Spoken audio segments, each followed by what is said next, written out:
Le sculpteur Rodin demandait toujours à ses modèles de bouger devant lui. Rien d'étonnant à ce qu'une exposition célèbre la fascination de l'artiste pour le monde de la danse. Les œuvres explorent la liberté du corps et de l'âme et témoignent de l'attirance de Rodin pour les chorégraphies audacieuses et les danseuses les plus originales. Edwige Moreau s'est rendue à l'exposition en compagnie de l'étoile Marie-Agnès Gillot. Le musée Rodin à Paris consacre une exposition sur l'influence de la danse dans l'œuvre du sculpteur à la fin de sa vie.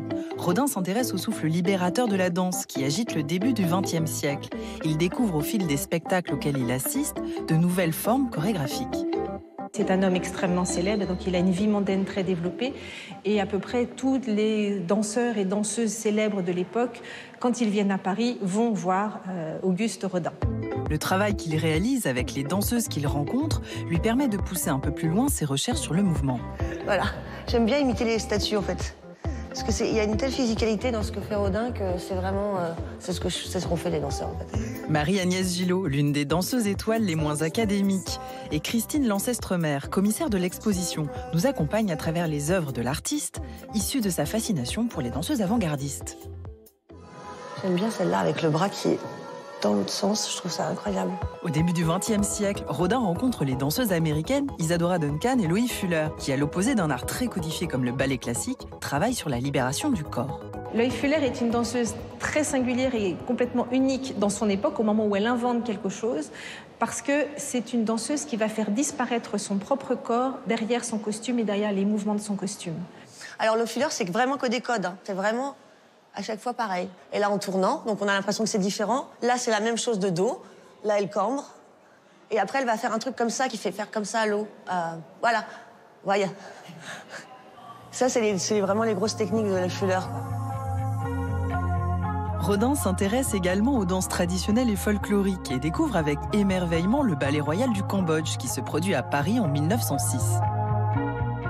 Il est d'abord fasciné par le fait qu'elle danse avec les jambes toujours pliées, dans un mouvement finalement qui est beaucoup plus vertical que dans un déploiement latéral, ce qui est totalement différent de ce qui est pratiqué par les autres danseuses qu'il connaît. L'autre chose qui le fascine complètement, c'est la souplesse, et en particulier la souplesse de leurs bras, et le fait que leurs bras peuvent dessiner des lignes qui ont l'air aussi complètement anti-anatomiques et qui semblent quasiment dessiner une ondulation continue d'une main à l'autre en passant par la ligne des omoplates. Toutes ces danses, aussi différentes soient-elles, font écho à la théorie que développe la danseuse Isadora Duncan sur le mouvement naturel et à laquelle Rodin adhère. Il s'agit véritablement de retrouver un mouvement qui ne soit finalement contraint par rien et qui soit l'expression directe d'un sentiment, d'une sensation ou d'une pensée.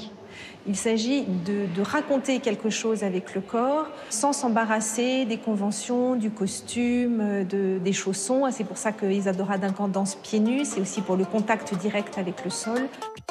La rencontre de Rodin avec la danseuse et acrobate Alda Moreno en 1903 est à l'origine de la série des mouvements de danse. Ces 13 sculptures de plâtre et d'argile sont très représentatives des expérimentations de Rodin, qui figure un mouvement en transition, en équilibre, en tension, à l'opposé des poses académiques.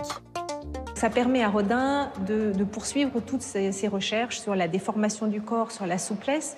Et pour travailler avec Alda Moreno, il va utiliser deux techniques, celle du dessin et celle du modelage en terre. Il y a juste deux statuettes qui sont modelées au tout début et Rodin fait mouler et reproduire les morceaux de ces deux premiers mouvements de danse et après il réassemble les bras, les jambes et les torses de façon à créer de nouvelles positions à partir d'un même corps. Rodin travaille aussi sur des associations de corps sculptés séparément. Ces assemblages, tels des portées de danse, font naître d'étranges figures poétiques qui défient les lois de la gravité. Il a créé des figures, la plupart pour le chantier de la Porte de l'Enfer, donc vraiment au tout début de sa carrière. Et puis, ces figures, ces sujets sont dans son atelier et il a l'idée de les assembler, de les accoler, de les faire s'embrasser, de les faire lutter.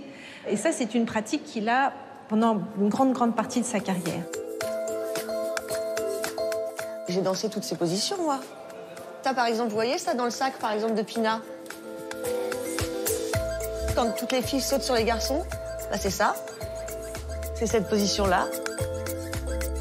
En fait, tous ces portés-là, ça paraît impossible, alors qu'en fait, Vous voulez pas qu'on essaye? Je m'accroche à vous et vous allez voir, on se porte nous-mêmes en fait.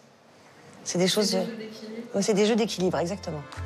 Les explorations de Rodin autour du mouvement dansé découvrent une analogie intéressante entre le processus de création du sculpteur et celui du danseur. Elle témoigne d'un aboutissement de son œuvre dans la représentation du corps vivant.